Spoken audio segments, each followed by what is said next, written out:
Halo semuanya, kembali lagi di Scary Stories.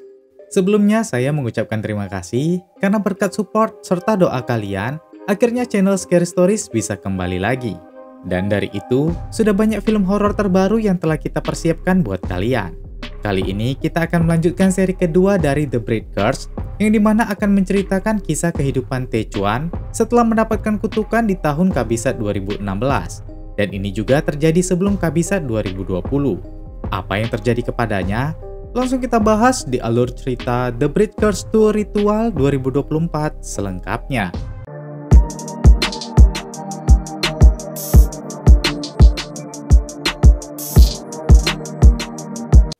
Di tahun 2016, seorang perekam bersama temannya Kai mencari tahu legenda bangunan Darren di Universitas BT mereka. Menurut Kai, arsiteknya berselisih soal keuangan dengan sekolah ini. Jadi si arsitek mengubah struktur simbol Pakua menjadi terbalik. Kemudian seorang pria cerita tentang lift angker di universitas. Beberapa orang masuk dan tak pernah keluar lagi. Selanjutnya si perekam dan Kai merekam teman mereka di dalam ruangan yang sedang menulis mantra di sebuah lampu Petromax. Kemudian Kai ingin mencoba ritualnya. Kai mengingat kata temannya, jika ingin menguji game itu, Kai harus membawa Petromax tersebut di dalam ritualnya. Namun teman Kai tidak tahu cara mengakhiri game tersebut. Dia berpesan jangan pernah melepaskan lampu darah. Peraturan ritual elevator. Matikan daya, tekan tombol lantai bulan interkalar, nyalakan dayanya lagi untuk mengakses ke dunia bawah. Kai menyayat tangannya dan meneteskan darahnya ke lampu tersebut. Setelah dia mengikat luka di tangannya, Kai segera membawa lampu berdarah itu dan masuk ke lift angker dengan merekam dirinya. Kai mematikan saklar, kemudian menekan angka 615243 dan menyalakan liftnya lagi. Setelah lift menuju ke lantai bawah, akhirnya terbuka.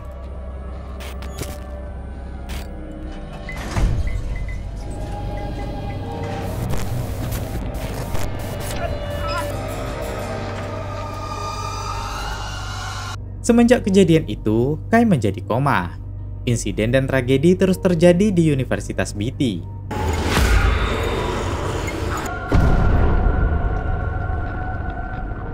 Sekarang di 2019, kita berkenalan dengan Yu Ting, adik dari Kai. Temannya Hong Jen menunggu Ting membawakan makanan. Ting pun segera menuju ke universitas mereka sambil membawa makanan untuk timnya. Ting adalah tim penguji game bersama timnya. Namun dia juga bekerja sebagai pengantar catering. Hong sendiri menuju ke ruangan tim mereka sambil memfilmkan aktivitas tim penguji gamenya.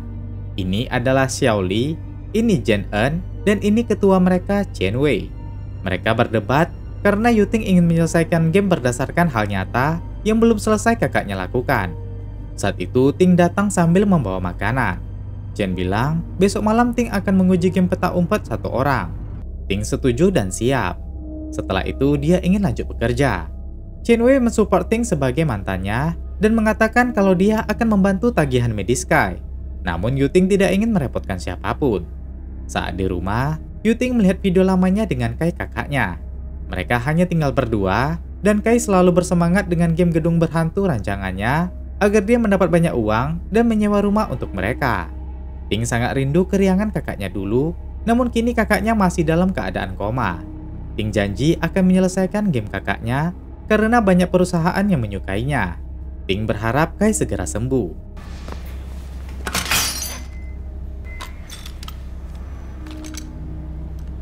Ting pun menyimpan foto mereka di koper kakaknya. Namun saat membuka, dia melihat sebuah buku yang dibungkus. Ada kunci di bungkusannya. Saat dia membuka, ada dana desain bangunan Darren. Peraturan di buku itu mengatakan, jangan menoleh jika bahumu disentuh. Di malam hari jiwamu bisa menghilang. Biarkan cahaya memimpin jalannya.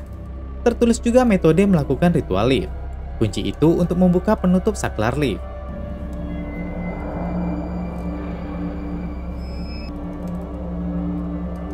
Malam itu Yu Ting ingin mencoba lift tersebut. Namun gangguan terjadi.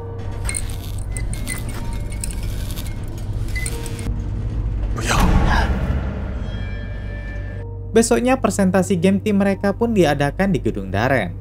Chen Wei menjelaskan, gedung Darren dibangun pada tahun 1960-an. Itu dibangun oleh arsitek bernama Su Wenyan. Dia diminta merancang bentuk Pakua yang dapat mengusir kejahatan. Namun Su Wenyan malah merancang Pakua terbalik yang malah dapat mengurung roh jahat di gedung itu. Setelah membunuh kekasihnya Yuisu, dia pun bunuh diri di gedung. Lalu rohnya berusaha disegel dengan mantra. Setelah itu, kejadian-kejadian buruk terjadi di gedung Daren. Dan itulah yang menginspirasi mereka dalam game ini. Game yang akan mereka buat adalah game realitas alternatif atau ERG. Berdasarkan kasus horor Daren, ada 3 legenda urban dalam game ini. Peta umpet 1 orang, game 4 sudut, dan ritual lift. Tugasnya adalah panggil hantu yang kesal dalam game dan mengalahkannya untuk menyelamatkan semua jiwa di dalam gedung Daren. Para investor terlihat tertarik dengan game tersebut. Malamnya, saat gedung sedang kosong, tim mereka mencoba menguji gamenya. Yuting akan menjadi subjek uji. Game pertama adalah peta umpet 1 orang. Tugasnya adalah menemukan boneka sesuai batas waktu untuk mengakhiri kutukan. Keempat temannya memantau aktivitas Yuting. Game pun dimulai. Sidik jari digunakan agar jiwa pemain terhubung ke boneka. Setelah berhasil, boneka diminta diletakkan dalam air. Ting diminta menyebut namanya untuk bermain. Setelah Ting menyebutkan namanya, boneka itu menghilang. Ting diminta untuk menemukan boneka jahat tersebut dengan petunjuk yang ada. Dia pun mencoba membuka semua pintu.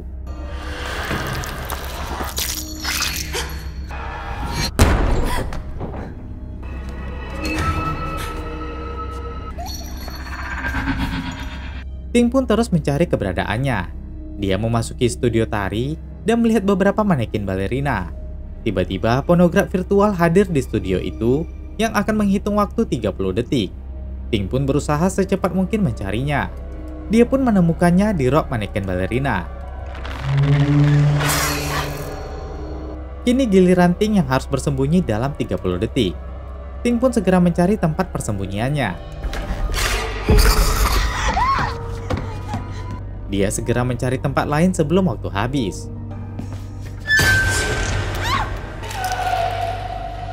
Ting pun telah menyelesaikan game pertama itu. Qianwei memintanya kembali ke markas mereka.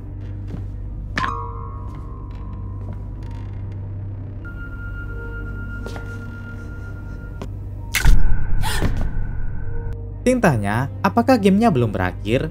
Qianwei bilang sudah selesai. Namun Ting merasa dia seperti masih dihantui secara nyata.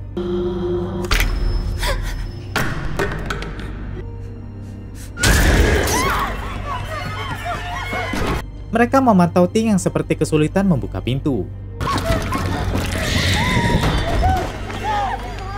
Ting tanya kenapa pintunya terkunci.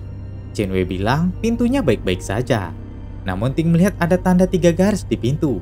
Saat itu seorang satpam mendatangi mereka. Qianwei bilang mereka sedang menguji proyek mereka di sini. Si satpam meminta mereka untuk segera pergi karena waktu sudah cukup malam. Dan si satpam adalah Tae Chuan yang sudah kita kenal di film pertama guys. Mereka merasa aneh dengan satpam itu. Sedangkan Ting memfoto tanda 3 garis itu. Setelah itu mereka segera kembali pulang. Yuting mencari tahu tentang roh kakaknya yang dicurigai terjebak di alam lain. Dia juga teringat masa lalunya dengan Kai, di mana si ayah cukup kejam kepada mereka yang mendapat nilai tidak maksimal.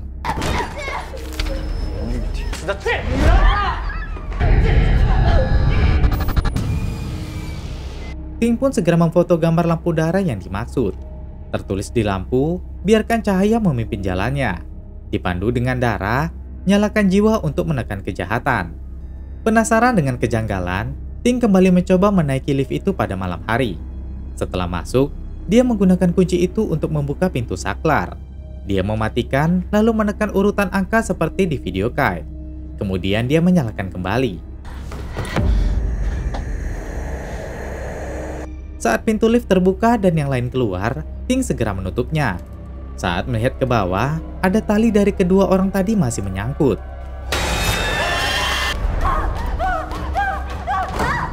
Untungnya Ting bertemu dengan Tae Chuan. Ting berusaha menjelaskan ada hantu di lift itu. Tae Chuan menyuruhnya pergi dari gedung. Namun Ting bilang kakaknya kecelakaan di sini dan meninggalkan lampu. Dia membutuhkan lampu itu karena kakaknya sedang koma. Dia harus menyelamatkannya. Namun Tae Chuan tetap tak mengizinkannya dan mengunci pintu masuk. Paginya Qianwei mengingatkan Ting, hari ini pengujian game dilakukan di perpustakaan. Ting bilang dia ingin mencari sesuatu untuk kakaknya. Dia yakin jiwa kakaknya berada di gedung Daren. Ting tak sempat menjelaskan ke mereka, tapi nanti dia akan datang ke perpustakaan. Di gedung Daren, Techuan menunggu kurir pengantar makanan di depan pintu. Kurir itu kesal karena Techuan selalu meminta diantar sampai depan pintu. Dia meminta kali ini Techuan mengambil sendiri. Techuan terlihat tidak berani keluar dari pintu. Pengantar itu sengaja meletakkannya di luar dan segera pergi dari sana. Techuan kesal. Dia sepertinya tidak berani untuk keluar. Namun dia kali ini akan mencobanya. Setelah mengkonsumsi pilnya, dia segera pergi membawa pakaian. Ting melihat hal itu dan mengambil makanannya di luar. Dia mengejar Techuan, namun Techuan masuk ke ruangannya di atas. Yuting pun tetap mendatangi ruangannya. Ruangan itu terlihat dipenuhi barang-barang Techuan, termasuk tempat ritual doa. Yuting bilang dia membutuhkan bantuan Techuan untuk menemukan lampu Petromax yang ditinggalkan kakaknya 3 tahun lalu. Techuan marah karena Ting sudah lancang masuk ke ruangannya. Ting pun memberikan makanan yang ditinggalkan Techuan tadi. Dia tetap ingin menunggu Techuan mencarikan lampu itu. Techuan tanya, apa ada yang melihat Ting masuk ke ruangannya? Ting bilang tidak ada. Karena melihat Ting yang terlalu optimis menemukan lampu itu, Techuan pun membantunya mencarikan lampu tersebut. Setelah mencari, Techuan akhirnya menemukan lampu itu. Techuan tanya, apa Ting tidak takut dengannya? Karena orang-orang pada takut melihat dirinya. Ting bilang, apa yang dikatakan orang-orang belum tentu benar. Sekejap, Techuan mengingat kekasihnya Sanyu yang tewas di 2016.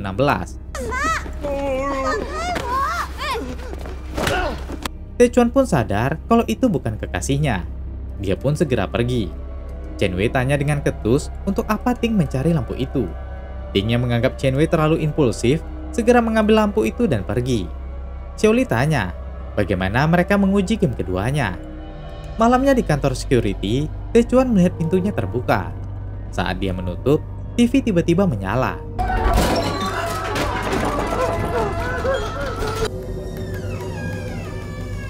Techuan bilang ini gedung dengan pakwa terbalik. Seharusnya tak ada roh luar yang bisa masuk.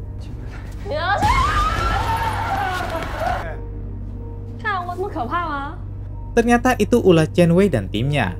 Yuting marah karena mereka sudah keterlaluan mengerjai Techuan. Techuan sendiri masih terus berlari dan mendengar kata-kata kutukannya kalau dia harus membunuh 5 orang.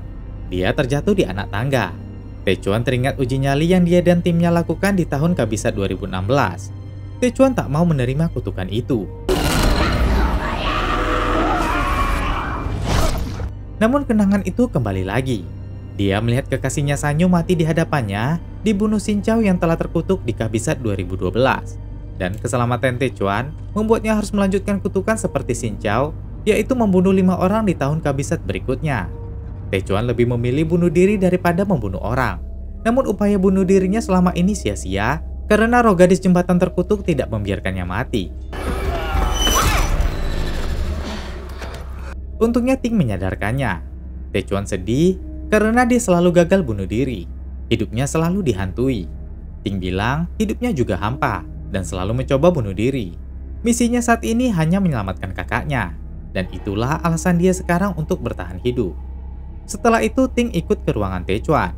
Ting tanya kenapa Techuan selalu tinggal di gedung Daren.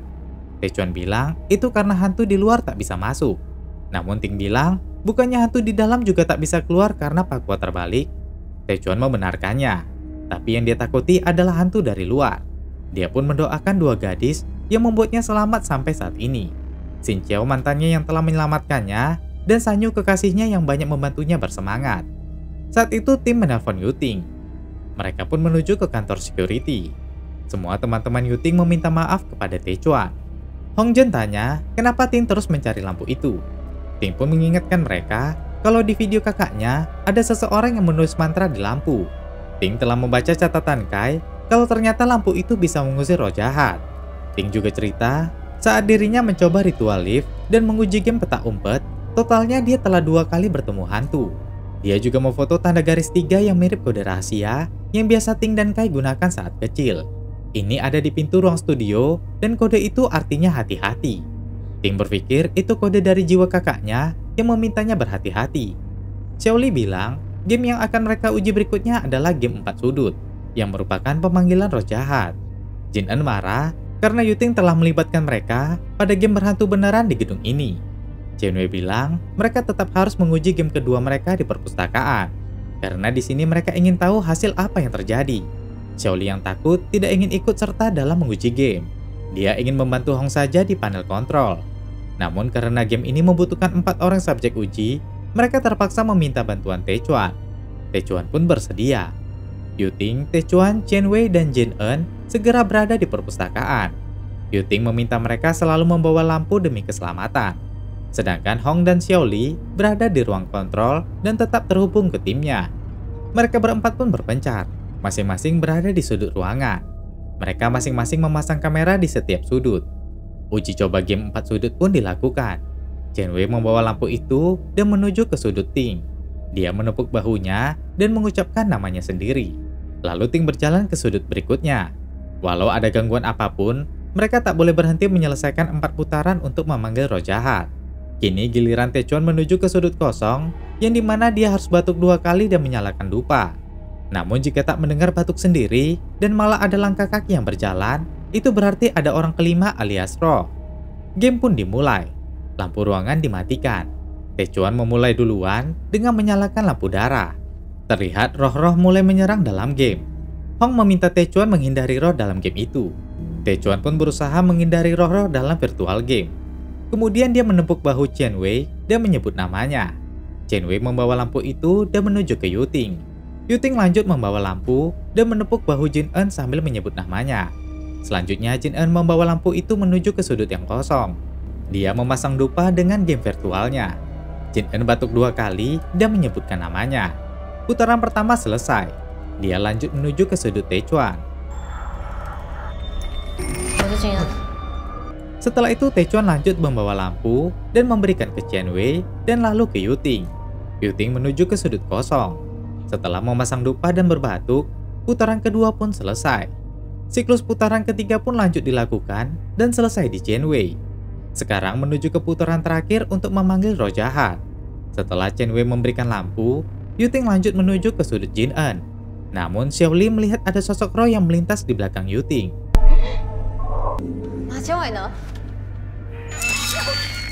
Jin-en melihat Yuting malah ke arah yang salah. Dia mengejar dan menegurnya. Para tim tidak tersambung ke ruang kontrol. Techuan juga mengikuti Yuting. Di ruang kontrol, Xiaoli dan Hong melihat kamera keamanan bergerak sendiri, dan itu menuju ke ruangan mereka. Di sisi lain, ketiga tim mencari keberadaan Yuting, namun mereka tidak menemukannya. Ting berbisik mengatakan di mana Yu Isu. Saat itu Ting yang asli tanya, itu siapa?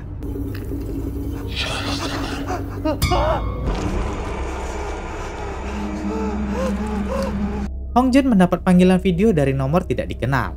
Saat diangkat, videonya berada di belakang mereka. Namun tidak ada siapa-siapa di belakang. Di ruang game, tiba-tiba muncul sosok hantu pria yang mengerikan. Saat akan berlari, lampu Ting terjatuh. Saat akan mengambil lampunya, Ting malah terangkat ke atas. Jin-en juga tertarik ke dalam. Sedangkan Techuan tertarik, namun tertabrak rak buku dan jatuh.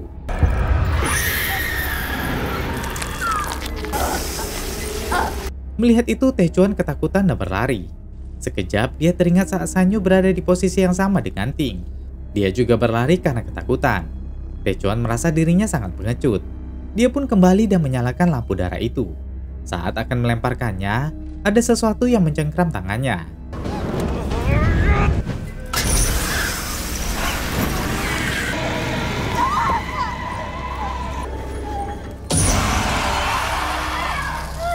Hantu itu pun lenyap. Ting bertanya di mana semua timnya. Lampu darah itu pun sudah pecah dan menumpahkan minyaknya. Setelah itu, Ting pun pergi ke sebuah kuil untuk memohon kesembuhan terhadap keempat temannya yang masuk ke rumah sakit. Setelah jalan pulang, dia mendapat telepon dari ruang perawatan kakaknya. Ting segera ke sana dan melihat Kai yang kritis. Suyu, pacar Kai, meminta agar Yuting bersabar dan jangan patah semangat. Di kantor security, Techuan melihat berita kematian Su Wenyan, arsitek gedung Daren. Saat itu Ting segera datang untuk meminta bantuan Techuan. Saat membuka pintu, Techuan marah karena dia hampir dipecat karena membuat 4 orang masuk rumah sakit. Ting bilang kakaknya terjebak karena meninggalkan lampu itu. Sekarang kakaknya sedang kritis. Hanya Techuan saja yang bisa membantunya. Techuan memberikan pil yang biasa dia konsumsi. Yuting pun menyadari sesuatu. Ternyata itu hanyalah permen buah, bukan obat penyakit mental. Sanyu kekasihnya yang sering memberikan permen itu kepadanya. Dan saat mengkonsumsinya, itu akan membuat Techuan merasa lebih baik. Dia pun bersedia membantu Yuting.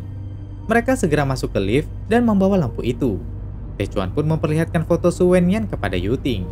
Ternyata hantu yang mereka temui sebelumnya adalah roh Su Wenyan yang telah tersegel mantra. Rohnya tetap di sini agar bisa selalu dengan kekasihnya Yuisu. Selanjutnya, Ting menyalakan lampu itu. Dia mematikan lift, menekan urutan nomor, dan menyalakan kembali. Liftnya segera turun. Dan saat terbuka, mereka telah masuk ke alam roh. Mereka terus berjalan hingga menuju keluar.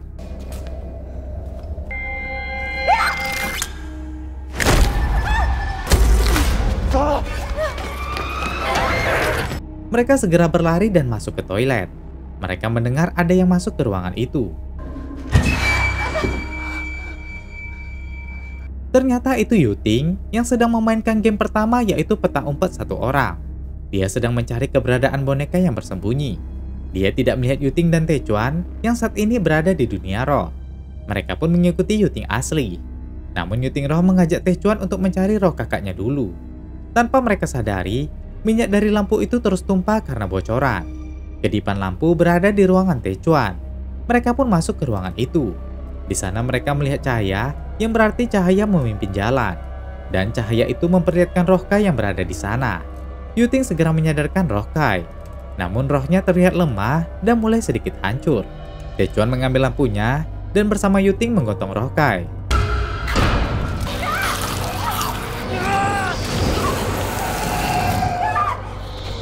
Sayangnya minyak lampu tersebut habis karena bocoran, sehingga lampu itu padam. Roh Kai semakin hancur.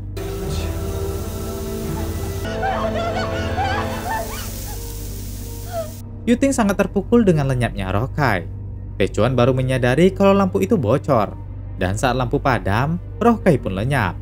Yuting ingat kalau Kai sempat meletakkan darahnya di lampu itu, dan kebocoran terjadi saat Techuan melemparkan ke hantu Su Wenyan. Itu artinya minyak dari lampu adalah jiwa kakaknya. Menyadari sesuatu, Ting segera mengajak Techuan pergi meninggalkan lampu itu. Mereka sedikit mengintip kalau Yuting asli masih bermain game pertama. Roh Yuting berusaha membuka pintu yang terkunci.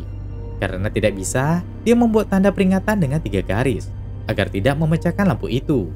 Techuan bilang lampu itu pecah bukan di sini, tapi di ruang perpustakaan. Mereka pun segera ke perpustakaan dan melihat game kedua sedang berlangsung. Saat itu, Xiaoli melihat roh Yuting dan Techuan dari kamera pengawas. Mereka tak menemukan roh Su Wenyan di saat itu. Mereka terus mencari di waktu Techuan melemparkan lampu tersebut. Dan akhirnya mereka menemukannya. Techuan sedang menyalakan lampu.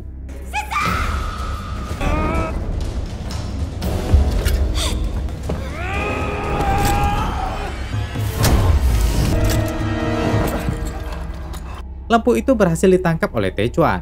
Namun efeknya, roh Su Wenyan tidak jadi lenyap. Roh Yuting bilang dia tahu di mana Yuisu.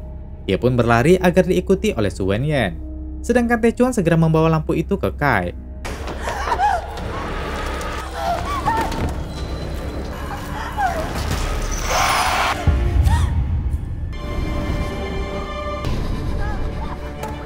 Roh Su Wenyan pun pergi. Kai segera mengajak Yuting dan bertemu Techuan. Mereka bertiga segera menuju ke lift, namun Kai menyadari ini akan memulai dari awal lagi. Dia pun segera masuk, namun tidak ada semangat dari wajah Kai, karena dia sadar ini akan berulang. Techuan melakukan aturannya. Kai ingin menjelaskan ke Yuting, namun Techuan mengalami kendala karena liftnya macet. Kai pun mencoba aturannya, namun Yuting tiba-tiba terjebak jauh di cermin dinding. Kai tersangkut ke atas. Saat Techuan mau mengambil lampu, dia pun tersangkut. Tiba-tiba Kai yang asli masuk ke lift itu dan berhasil membawa lampu. Ini menandakan kejadian kembali berulang. Dan saat itu, roh Su Wenyan datang.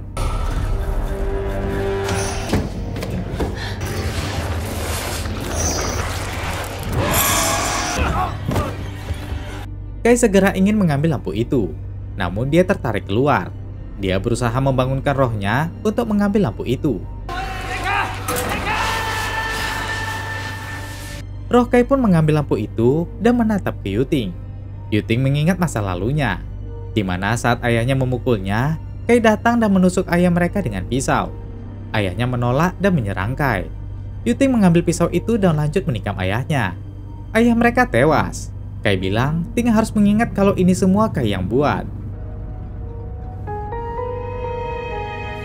Roh Kai pun segera keluar dari lift membawa lampu itu untuk mengakhiri siklus rohnya yang terjebak di sini.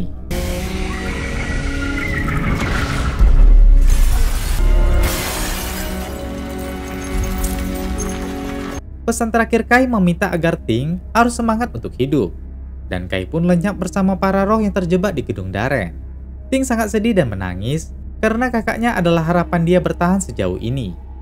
Setelah itu, semua kembali normal di gedung Daren. Kai pun meninggal di ruang perawatannya. Yuting bersama Taechuan ditemukan orang yang ingin menggunakan lift pagi itu. Upacara kremasi Kai pun dilakukan. Terlihat kekasih Kai yaitu Suyu sangat kehilangan Kai. Yuting juga sudah ikhlas melepaskan Kai. Semua tim Yuting hadir di situ dan mendoakan Kai. Tak berapa lama, Taechuan pun datang.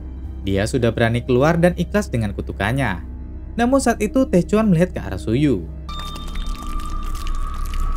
Ternyata roh gadis jembatan terkutuk menargetkan Suyu.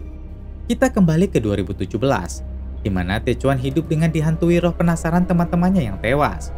Itu terus berlanjut ke 2018 hingga Taechuan berusaha untuk bunuh diri. Namun dia selalu digagalkan. Hingga suatu hari Taechuan menonton berita kalau gedung Daren dapat menangkal roh jahat dari luar, karena pakua terbalik yang memisahkan roh luar dan dalam. Saat melihat berita itu, roh gadis jembatan mendatanginya dan menunjuk ke arah reporter berita tersebut yang tak lain adalah Suyu.